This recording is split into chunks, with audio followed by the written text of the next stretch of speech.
നമസ്കാരം പ്രിയപ്പെട്ടവരെ, മറ്റൊരു കഥ പറച്ചിലേക്ക് എല്ലാവർക്കും സ്വാഗതം. യമണ്ടൻ അല്ലെങ്കിൽ യമണ്ടൻ, ചില സ്ഥലങ്ങളിൽ ജമണ്ടൻ എന്നൊക്കെ പറഞ്ഞ് കേട്ടിട്ടുണ്ട്. വലിയൊരു സംഭവം അല്ലെങ്കിൽ വലിയൊരു കാര്യം എന്ന അർത്ഥത്തിലാണ് ഈ വാക്ക് മലയാളത്തിൽ ഉപയോഗിക്കുന്നത്. യമണ്ടൻ നുണ, യമണ്ടൻ കഥ, യമണ്ടൻ സംഭവം, യമണ്ടൻ പരിപാടി, അങ്ങനെയൊക്കെ ഉപയോഗിച്ച് നമ്മൾ കേട്ടിട്ടുണ്ട്. ഇപ്പം ഞാൻ വിചാരിച്ചിരുന്നത് ഇത് വല്ല യമനുമായിട്ട് ബന്ധപ്പെട്ട വാക്കായിരിക്കും, അല്ലെങ്കിൽ യമകണ്ഠകാലം എന്നൊക്കെ ഉണ്ടല്ലോ, അതുമായിട്ട് ബന്ധപ്പെട്ട് വന്ന വാക്കായിരിക്കും. എന്തായിരിക്കും ഈ വാക്കിന് പിന്നിലുള്ള കാര്യമെന്നറിയാനുള്ള പോക്ക് അത് ചെന്നെത്തി നിന്നത് ഒന്നാം ലോക മഹായുദ്ധ കാലഘട്ടത്തിലാണ്. നമ്മൾ ഉപയോഗിക്കുന്ന യമണ്ടൻ അല്ലെങ്കിൽ യമണ്ടൻ അല്ലെങ്കിൽ ജമണ്ടൻ എന്ന വാക്കിന് ഒന്നാം ലോക മഹായുദ്ധ കാലത്തോളം പഴക്കമുണ്ട്. ആ കഥയാണ് ഇന്ന് നിങ്ങളോട് ഞാൻ പറയാൻ പോകുന്നത്. അപ്പോൾ കഥ കേട്ടു തുടങ്ങുന്നതിന് മുമ്പ് ആദ്യമായിട്ടാണ് നിങ്ങൾ ഈ ചാനൽ കാണുന്നതെങ്കിൽ സബ്സ്ക്രൈബ് ചെയ്തേക്കണം, മറന്നുപോലെ കേട്ടോ. 1911 ജർമ്മനിയിലെ കാരലിൻ ദ്വീപുകളിൽ ഉണ്ടായിരുന്ന വിഘടനവാദികളെ തുരത്തുന്നതിന് വേണ്ടി ഒരു കപ്പൽ ഇറങ്ങി പുറപ്പെട്ടു. ആ കപ്പലിന്റെ പേര് SMS എംഡൻ എന്നായിരുന്നു.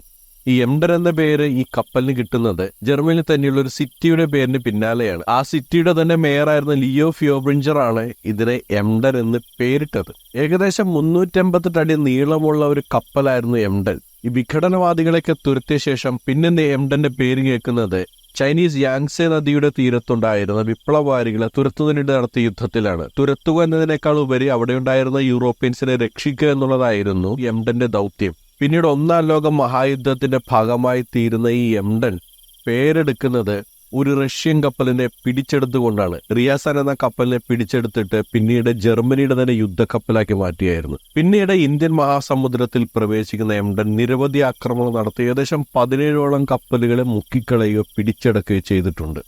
അന്നത്തെ കാലത്ത് ഇന്ത്യൻ മഹാസമുദ്രം എന്നറിയപ്പെട്ടിരുന്നത് ബ്രിട്ടീഷുകാരുടെ തടാകമെന്നായിരുന്നു. കാരണം ബ്രിട്ടനായിരുന്നു ഇന്ത്യൻ മഹാസമുദ്രത്തിൽ ആധിപത്യം ഉണ്ടായിരുന്നത്. പക്ഷെ അതൊന്നും വകവയ്ക്കാതെ എംഡൻ ഇന്ത്യൻ മഹാസമുദ്രത്തിൽ പ്രവേശിക്കുന്നതും നേരത്തെ പറഞ്ഞ പോലെ 17ഓളം കപ്പലുകൾ പിടിച്ചെടുക്കുകയോ അല്ലെങ്കിൽ മുക്കിക്കളയുകയോ ചെയ്യുകയും ചെയ്തത്. ആ വർഷം സെപ്റ്റംബർ പകുതിയോടടുക്കുമ്പോഴാണ് എംഡൻ കപ്പൽ ഇന്ത്യൻ മഹാസമുദ്രത്തിൽ ഒരു ഭീഷണിയായി മാറിയിരിക്കുന്നു എന്ന കാര്യം ബ്രിട്ടീഷുകാർക്ക് മനസ്സിലാകുന്നത്. പക്ഷെ ആ സമയമായപ്പോഴേക്കും വലിയൊരു വ്യവസായ പാതയായിരുന്ന കൊളംബോ സിംഗപ്പൂർ പാത പൂർണ്ണമായിട്ടും ഈ എംഡന്റെ നിയന്ത്രണത്തിലായിട്ടുണ്ടായിരുന്നു. ഈ എംഡനെ പേടിച്ചിട്ട് ആ പാതയിലൂടെ ഒരു കപ്പലുകൾ യാത്ര ചെയ്തിരുന്നില്ല. എന്ന് മാത്രമല്ല, അന്ന് കപ്പൽ ഇൻഷുറൻസിന്റെ തുക വല്ലാതെ കൂടിയൊരു സമയമായിരുന്നു. ഇന്ത്യൻ മഹാസമുദ്രത്തിൽ നടന്ന ഏറ്റവും പ്രധാനപ്പെട്ട ആക്രമണം 1914 സെപ്റ്റംബർ 20 മദ്രാസ് തുറമുഖം ആക്രമിച്ചതാണ്. 130 റൗണ്ട് പീരങ്കി ആക്രമണമാണ് അന്ന് നടത്തിയത്. അതിൽ ആദ്യത്തെ 30 റൗണ്ട് കഴിഞ്ഞപ്പോഴേക്കും ബർമൻ ഓയിൽ കമ്പനിയുടെ രണ്ട് എണ്ണ ടാങ്കറുകൾ തീപിടിക്കുകയും ഒരുപാട് പേർക്ക് മരണം സംഭവിക്കുകയും ഒക്കെ ചെയ്തു. പിന്നീട് പരിക്കേറ്റ കുറെ പേരൊക്കെ ആശുപത്രിയിൽ എത്തിക്കാൻ ശ്രമിച്ചെങ്കിലും കൃത്യമായ ചികിത്സ കിട്ടാതെ കുറെ പേരൊക്കെ മരണപ്പെടുകയാണ് ഉണ്ടായത്. ഉടൻ തന്നെ മദ്രാസ് തുറമുഖത്ത് നിന്ന് പ്രത്യാക്രമണം ഉണ്ടായി യമണ്ടൻ പിൻവാങ്ങി. എങ്കിലും ഈ ആക്രമണം ബ്രിട്ടീഷുകാർക്ക് വലിയൊരു തിരിച്ചടിയായിരുന്നു. ഇവിടെ നേരെ വരെ കൊളംബോയിലേക്ക് പോകുന്നു. കൊളംബോയിൽ പക്ഷേ അങ്ങനെ ആക്രമണം നടത്തിയില്ല. പിന്നീട് അടുത്ത യുദ്ധം നടക്കുന്നത് ബ്രിട്ടീഷ് മലേഷ്യയിലെ പെനാംഗിലായിരുന്നു. അന്നത്തെ ബ്രിട്ടനും ഫ്രാൻസും റഷ്യയും ഉൾപ്പെടുന്ന സഖ്യകക്ഷികൾക്ക് വലിയൊരു തിരിച്ചടിയാണ് നൽകിയത്. പക്ഷെ പിന്നീട് നടന്ന കൊക്കോസ് വാർ, ആ വാറിൽ വെച്ച് എംഡൻ തകർക്കപ്പെട്ടു. അന്ന് സിഡ്നി എന്ന് പറയുന്ന യുദ്ധക്കപ്പലും ബ്രിട്ടീഷ് ബോംബർ വിമാനങ്ങളും ചേർന്ന് നടത്തിയ ആക്രമണത്തിൽ എംഡൻ ഏകദേശം തകർക്കപ്പെട്ടു. അതിന്റെ ക്യാപ്റ്റനായിരുന്ന Muller യുദ്ധത്തടവുകാരനായിട്ട് പിടിക്കപ്പെട്ടു.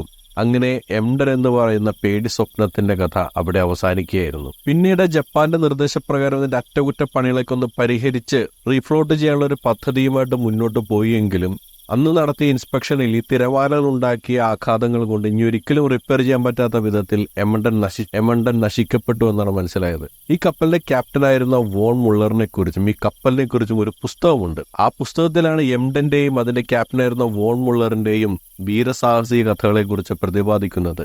Gentlemen of war, the amazing story of captain Karl von Muller and the SMS Emden എന്നാണ് ആ പുസ്തകത്തിന്റെ പേര്. ഈ എംഡൻ എന്ന വാക്കാണ് പിന്നീട് എമണ്ടൻ എന്ന വാക്കായിട്ട് പരിണമിച്ചത്. ഞാൻ ഈ കഥ പറയുന്നതിനിടയിൽ തന്നെ അറിയാതെ എമണ്ടൻ എന്ന് പറയുന്നുണ്ടായിരുന്നു ആ കപ്പലിനെ കുറിച്ച്. ഈ എമണ്ടൻ എന്ന് പറയുന്നത് പതിയിരുന്നുള്ള അല്ലെങ്കിൽ അതിരാളികളെ അത്ഭുതപ്പെടുത്തിക്കൊണ്ടുള്ള ആക്രമണത്തിൽ പ്രസിദ്ധിയാർജിച്ച കപ്പലാണ് എമണ്ടൻ. എമണ്ടനെ കുറിച്ച് പേടിപ്പിക്കുന്ന കഥകളാണ് ശ്രീലങ്കയിലും തമിഴ്നാട്ടിലുമൊക്കെ പ്രചരിച്ചിരുന്നത്. ശ്രീലങ്കയിലെ കുട്ടികൾക്ക് ഭക്ഷണം കൊടുക്കുമ്പോൾ നമ്മുടെ നാട്ടിൽ കോക്കാച്ചി വരുമ്പോനെ ഭക്ഷണം കഴിക്കുമെന്ന് പറയില്ലേ, അതേപോലെ തന്നെ യമണ്ടൻ വരുമെന്ന് പറഞ്ഞ് ഭയപ്പെടുത്തിയാണ് ശ്രീലങ്കയിൽ കുട്ടികൾക്ക് ഭക്ഷണം കൊടുത്തിരുന്നത്. ഈ യമണ്ടൻ വരുന്നതും പോകുന്നതും പെട്ടെന്ന് അറിയാൻ പറ്റില്ല, അപ്രതീക്ഷിതമായിട്ടാണ് ആക്രമിക്കുന്നത്. അങ്ങനെ ഒഴിഞ്ഞു മാറി വരുന്നവൻ അല്ലെങ്കിൽ വരുന്നതും പോകുന്നതും അറിയാത്തവൻ എന്ന അർത്ഥത്തിലാണ് തമിഴിലെ എമണ്ടൻ എന്ന വാക്ക് ഉപയോഗിക്കുന്നത്.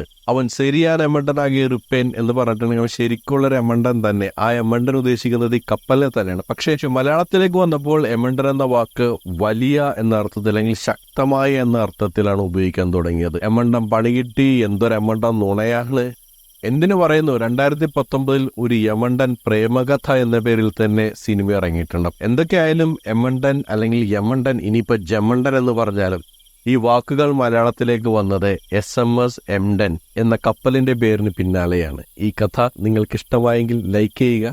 ഇതുപോലുള്ള കഥകൾ കേൾക്കാൻ ആഗ്രഹമുള്ളവർക്ക് ഈ വീഡിയോയുടെ ലിങ്ക് അയച്ചു കൊടുക്കുക. ഈ കഥയിൽ എന്തെങ്കിലും കൂട്ടിച്ചേർക്കാനുണ്ടെങ്കിൽ അല്ലെങ്കിൽ എന്തെങ്കിലും തിരുത്തലുണ്ടെങ്കിൽ അത് കമന്റിൽ രേഖപ്പെടുത്തുക. ഒപ്പം നിങ്ങളുടെ അഭിപ്രായങ്ങളും നിർദ്ദേശങ്ങളും പറയുക. മറ്റൊരു കഥ പറച്ചിലുമായി നമുക്ക് വീണ്ടും കണ്ടുമുട്ടാം. നമസ്കാരം.